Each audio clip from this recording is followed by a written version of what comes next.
Professor Kobby Mensah a lecturer ewo University of Ghana no de some do to Ghana ni some do de to nyina efa Yewura Kennedy wo hene Agyapong Asen Central na hye bedwani anu wo pre so bedi MPP amanyoko ni no nkodumfo ya Adom 7 December no anketimi ato aba ama no aba be mampani ewo Ghana no sei na emra yakoto aba no ye ade se amfon amfa ma Yewura Kennedy wo hene Agyapong na se Yewura Bawumia ana edi nkonim na emra na abato no kokoso campaign ahodo ne ade nsema do a Yewura Kennedy Agyapong akeka de fa Bawumia ho na ma no showdown no ne ade atese wo keka nsem bebrebe nsem bebrebe fa Bawumia ho ana chese enye ntwaye no ne ade ani nyina campaign na bia na ano ana kwada sori ana enim se Yewura Kennedy or free MPP amanyoko no krampo ana se on support Yewura Bawumia ne campaign no ne ade na no ada Yewura Bawumia be pie mu asantemantam ya no se ya wole ne form akoma ensasi won ma no obo apro ene nananom ene Ghana fo nyina edidi nkomo a na obepie mu ewo swame abato mbesua so Yewura se Mensah bonso abato mbesua so na ho ana Yewura Kennedy Agyapong so be support Yewura Bawumia wo chese wo support no ewo ne campaign a washase a wo ye no nyina emu na chitafo Kennedy chitafo esopa na se omonti asese Yewura Kennedy akwa support Yewura Bawumia enom ne ade a na after say or did in the support Emma Yewura Bawumia chi no and wasaba abonten abechire mu de ntia or the support Emma Bawumia wa patch say wanyi the supporters asutire enom ne ade na no na Yewura Kobby Mensah say upon sema do Yewura Kennedy eka fa Yewura Bawumia nyina wasanya ho kwan ashe kwa campaigning ede ama Yewura Bawumia de a ono na nkasa no dwene ho a he can't think far in can't man so busu yenko na yentie Yewura Kobby Mensah nsema do de atodwa no ye ba be transfer na fei ye de ho enkomo. When I heard him say he's joined Bawumia Okumase, my first thought was, he had a meeting with the basis, because there was a subcontract. There was no, it was a love loss between the two camps. Only to hear that he's been accosted by Nibes in there. Why did he go and join it? Now he's explaining himself. I'm saying, so would you take such a decision without a recourse to your base? Really? I want to tell them political strategy. Look, when you look, Sanders, when after the Democrat elections, primaries, Bernie Sanders had to meet Nkofo basis to give them, to have a conversation about whether they join Hillary or they join the other team, or any team. This is orientation. So, Charlie, it just looks like okay. I don't think he adds a lot to Bawumia's campaign. He rather takes a lot out of it. But Edison Ebema as a leader, no new man anymore. Otu Kwai, no US. And shadows in the Koba and say, okay, Dr. Mahmoud Bawumia, course, and Tomantem. The Abreno soon of Babedru Gan, Obedru Yana, no. Na entiso Kofi mpo the next available flight. And the Koko Shiaomo, and Kumase Airport. Na eno ko join the team. Okoba and one tana toso of course say the next available platform Obenya ene na chita afrakasa eye birthday obe celebrate. When inviting a chita for or the same area to them, no apologize to them. I don't know, is he not showing some remorse? And yeah, they are all can be the actual for no. As to Emma who said they were involved of the team, and it is okay, baby. That's what we call reactionary. Reactionary leadership, true leadership, on your reactionary leadership. And you're proactive, you anticipate. As I say. Decision in your journey, he didn't take it one day or by whim. So it had been a planned thing. He wouldn't just go travel and then nobody was at the Bawumia campaign to Bedouin. No, he would have thought about it. He would have actually, looked at it. There could have been about 2-3 days interval. Now, catch him there. Who basis? Are they not any? People who are figureheads, with the basis. There are internet them decision and these days are technology, Zoom or phone or text message or WhatsApp or even social media. Can't you just send a message and tell your bases there's a strategic decision to be taken into? You would require some people to meet. And I mean, those days Ghana and a system near close no. These days there are so many ways of getting in touch. And to me use the modern as a ruse. There are ways of doing some of these things. And as I say. And so for me, you know, he demonstrates typical characteristics of some of our leadership.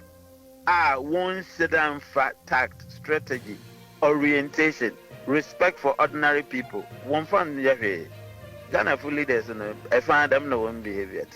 One fan Nippon because I wait to man for a single-handed decision there, when people had sacrificed one future, political future to back you. We say when there, they are completely against Bawumia. Then you carry yourself and go and join Akachi on one journey. Is that how you do it? But Prof, internal wranglings are also when it comes to a intra-party. Sir, no, because you can internally and normal election internally na I they haven't questioned that. Look, every globally, every internal fight, every internal party leadership, or you better look what happened in recent Republican, very very bitter. All right, no internal fight is bloodier than national one. That's right. Yes. And I make sure that to solve it, we use incremental approach. Because you have been sharp-tongued, I can sum for leadership. I can be to come back to say that I am MPP. You are fantastically right. I don't disagree with that in any way. I think that's the best way you can do it. So long as you haven't actually said that if you're MPP, you can only support an MPP candidate, whether in the quiet or in the open. If you decide to do it in the open, because of in some which you can never say there, you just concocted it. Every bit of it to you was the truth. To you was the thing that the reality as you saw it. Now, how do you eat it back?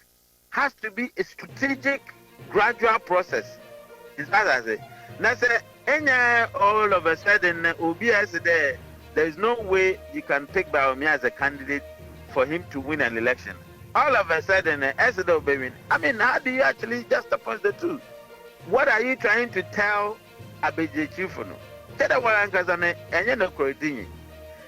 are ways that you can do it so that it doesn't look too sharp, it doesn't look too abrupt, and it doesn't look too fake. And that's what I say. And then I make about strategy. There's a strategic way of doing this so that you can iron out the differences and then gradually seep into or merge the two sides. Right, I was going to quote Professor Kobby Mensah, our child here at University of Ghana. Nene Anna Echogui, and ever transfer fee, the dinner 7 or so and corner here in common. Okay. So, who say, oh, Anna, Obia, Passia Tenenka? Yeah. Now, on Zoom or show. Because yes, NBC never ban our Baba Cambia. Obey that to say, Obi Kobby Mensah, baby. That is an man. Because selection to set boxing. Yeah. Wadam for crown and kujina ringi mua. Opasa upon a packet. Na man technical knockout. Yeah. To be in the nature pie. Say, Bobo was in India, Nipano, or that's union as on union. Exactly. Eti Agyapong. It doesn't matter your can ye. Your can be or can be an waka. One can better na yatwabama because election is about talk. Okasa na maye husi entomo na me entomo. So what that doesn't mean say assembly or kind don't twin other no was say wan wini a obejai party na no wan kasa nti awie na say me baba ye campaign amano a sabe penisi ba bia chichi aboa no ahwa na eja no wono an nim kwan obafa so obesa aka chen kofo so oh yes me kasa Bawumia dollar no hwebe bia koduro yes ni nyina na no kresa me kan na so no ye nyina nim say dollar ho ntansa ye ntu mfa mo Bawumia na mo me kan sa ko sa bra na ye pretumi to be a candidate ebema ne nyonko enwini anasa obi e ka de ebema ono enwini fifi kwete ka bi aloto Jacob ka bi Mahama ka bi Kofo ka bi obi a politician bi organ ha bia one way or the other wakabi etinye ka Agyapong kwan nipa issue bi aba waka bibi e chese ontu nsan ko campaign mo bia ene sa na manyama no etino me fi say even though say me akra mre bia ka Agyapong kasa mbetra ka say in 70 bi ho so to no boase so what I say because say okay can say me wi a actually say kobasa o saba party how do you go about convincing the same people any other but assembly no wa you can into nsan no so what I say you free bibi emre bia etwem no okoy ono oba kokasa lovisheti ne yakasa okoy na lie election to say lie o kan utwantro mama kran so kan say election time you can't talk kakra ni akana kakra so I don't see how difficult it's going to be for Agyapong say or sabaka seche amanfo me yato abade ama Bawumia because the signals are already clear onyansani bia be way between your mama and Mamuba who are the main options so far so what I say do be ebe ya obehwe say adentina o say me sa to ababa Mahama no wa check okay Mahama 2014 2015 in some kan e den na si wiase o kansa na den na asesa o samba nipa no kra na o samba o dika aka cho say let me send this strong debe to guta wan say ba wo ba no mo bia me expect say obey magic bia no hia what honeymoon on kan sure aka o wie no sani tu ato say the way MPP abanet si asenia ma afa no nobody should expect on na eba be bibi animanim ya into obi akasa nse we nyina kire wa sa no kwankofo da so dinachi na wo so ye option una ye better betu abo aman na so kasa starting se bi say ya enu po kwankofo titu se still no wo no boto ama no yeah dia dentina Agyapong to me change and so me can say but it doesn't mean say me campaign man but me there I don't see how difficult is it going to be for Agyapong so be campaign man party NPP. Right, I was for like share and if I comment in your comment section, I say, F.I.M.I. Yakramo.